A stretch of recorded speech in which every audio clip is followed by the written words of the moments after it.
Welcome back to Tech, Tesla, and Trends. Tonight, I thought I'd return to Twitter in a conversation about information and speech and search. Because all of these are intertwined into the conversation that leads back to the Tesla phone. And whether or not Tesla, i.e. through a contract with Twitter, needs to build a phone in order to gain the eyeballs and loyalty, or however you want to discuss that.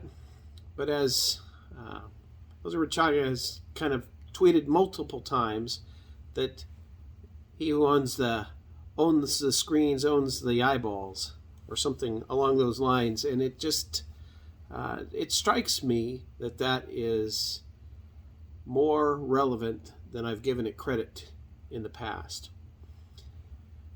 And looking at where this leads us, I've come to the conclusion that Twitter, i.e. tweets, is information. Now, obviously, there's information in some tweets. But specifically, I'm referring to it from a format of information that people would search for.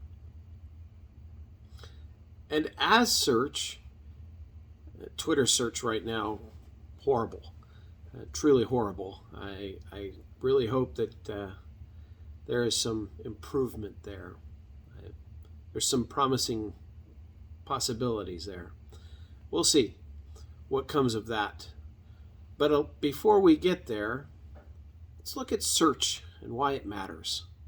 Google, at one point in the past, a decade ago, for those of you who never had the experience of being able to actually use Google and to know the joy of actually going a million down and finding what weird, crazy, and obscure search results would come out of that. You don't have that option anymore. There's a woke virus that has completely censored the ability to find things on Twitter. At most, you get 5 to 7 pages of information, and then it starts to repeat itself. The same articles, the same news stories, the same.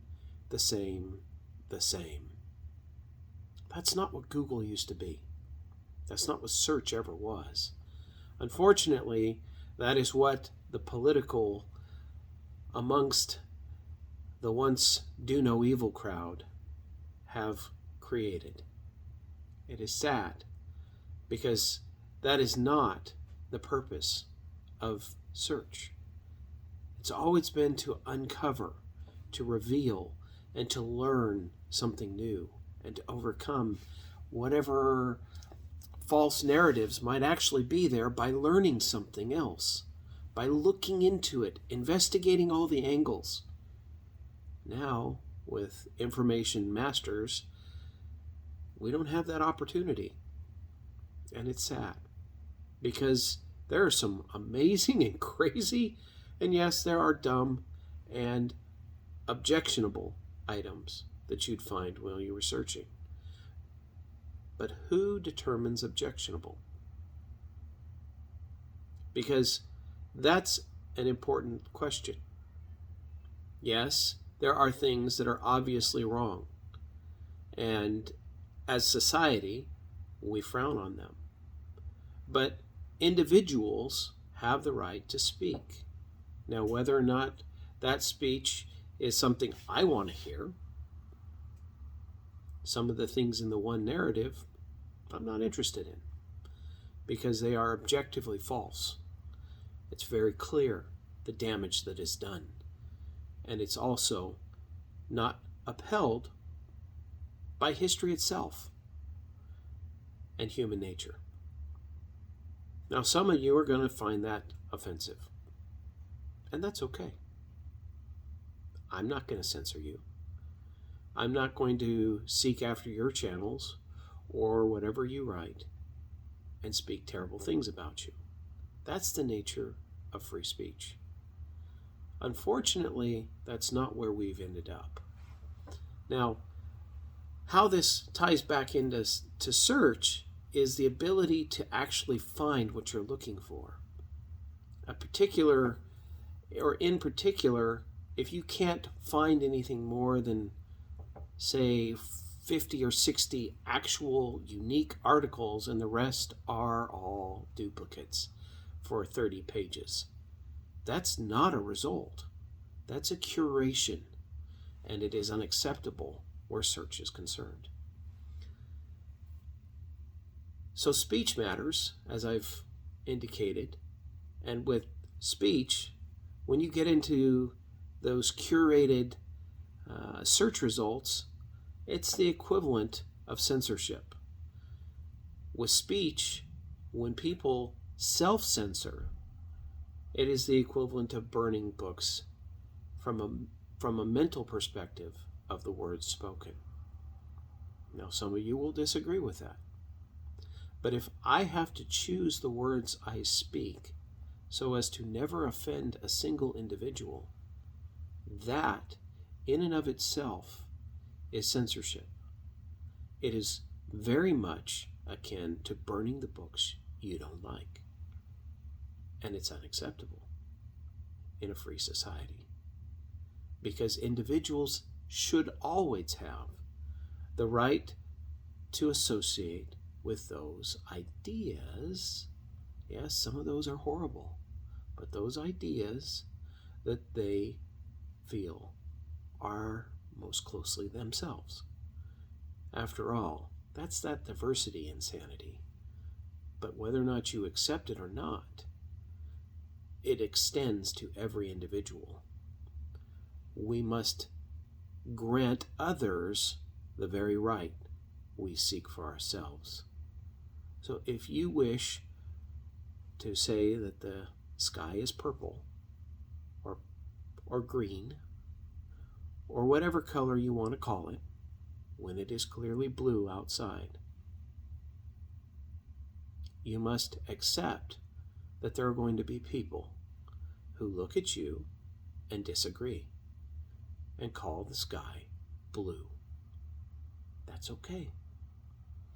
Now, looking at why all of this actually matters and how Twitter ties in is the next little segue here. Because Twitter enables speech that is unpopular. Now, granted, some of the speech is wrong from a perspective of you're threatening individuals or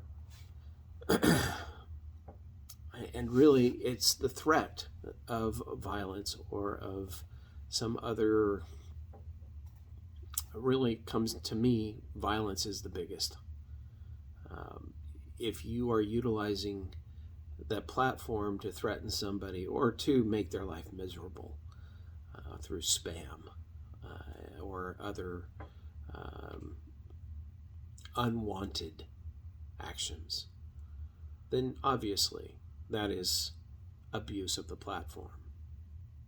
I mean, if somebody were to knock on my door every single minute of every single day, I'm obviously going to call the police and ask them to deal with the individual and get a restraining order or whatever is necessary to get that individual to stop knocking on my door. The same can be done with a platform.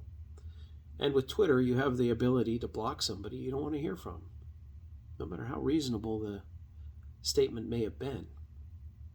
It happens to me all the time. And that's okay. Because, quite frankly, the words we speak have meaning. And it's important that that meaning is able to be conveyed, regardless of the platform. And that individuals have the right to choose whether they're going to listen. Because that is ultimately the individual freedom of choice, of association, of speech, And this matters in this world today more than people give it credit for, especially those that have a political bent, one way or the other. And this isn't just a left or a right side, because both of those have a tendency to choose to censor each other, to call each other names. Names don't hurt, but it also is not a productive conversation. And this is part of a trend in the world that is very destructive, and one that Elon is attempting to correct by buying Twitter. Now, what Twitter provides is that ability for a community square to have a conversation in, where people who may not be of the same political persuasion, may not live in the same area of the world, may have entirely different backgrounds, can come together and say, you know what, I like that idea.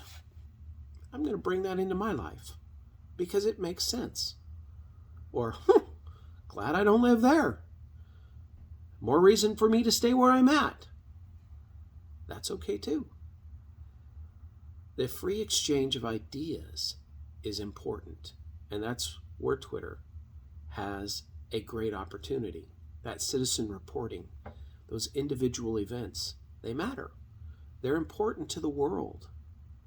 It's how revolutions are viewed sometimes. And some governments are going to be absolutely fundamentally opposed to that because they don't trust their people. Now, looking at where that leads, that cross-pollination of ideas on a platform is a wonderful thing. Some of the things that are more left-leaning may slide more to the right, and some of the right-leaning may slide more to the left. Regardless, the understanding of the two individuals should improve in that conversation. If it's actually a conversation, rather than if you don't say it the way I want you to say it, you're going to be banned. That doesn't work. That's not a conversation. That's a threat. So looking at what is important, if the words that are spoken are unpopular, true, legal, and ethical, there's nothing that should be done with those words. They should be available for all the world to find, discover, and to discuss on the validity of what they are. Now, in Twitter's future, I hope, the ability to openly identify, discover, and use it as a conduit for finding that which you're searching for in the world, what's being discussed. For an example, I looked for the first time that Elon discussed die casting vehicles in a similar manner to Hot Wheels. You know, that's one of those things that search has failed on. It's not an offensive conversation. It should be something that I should be able to identify. But it occurred sufficiently in the past that for some reason, search doesn't bring it forward. Now, if I knew the exact words in an exact article, I'd probably be able to find it. But the way that things are constructed with our information overlords, it's not there. So where can Twitter improve the whole conversation? Well, Twitter must become search. Not just from a perspective of words you want to find, but the things that we're discussing, the articles we're sharing, those should all be part of what Twitter is able to find in its search engine, and it'll have to be created. There's no question in my mind that it will have to be contrary to Google, because Google has chosen to curate. And curation of search is dangerous because you don't have the ability to identify what is necessary to find, especially if it's obscure. And it doesn't have to be dangerous, like die casting cars. Now, granted, GM probably thinks that's dangerous because it's going to destroy their business. That happens. It's disruptive. Yes, there you go. It's disruptive. Ultimately, Twitter should become the search of this next decade to eliminate that very broken, curated one true narrative. It does not serve the world in any way, shape, or form.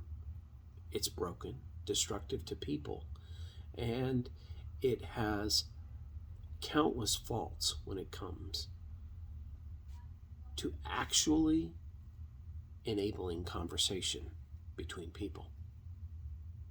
Because unfortunately, all that results is finger pointing, name calling, and rhetoric of no value.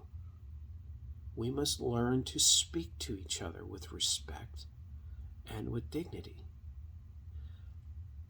Now, looking at why that matters and why Twitter should engage in that, being the portal through which information is found is the reason Google is as big today as it is.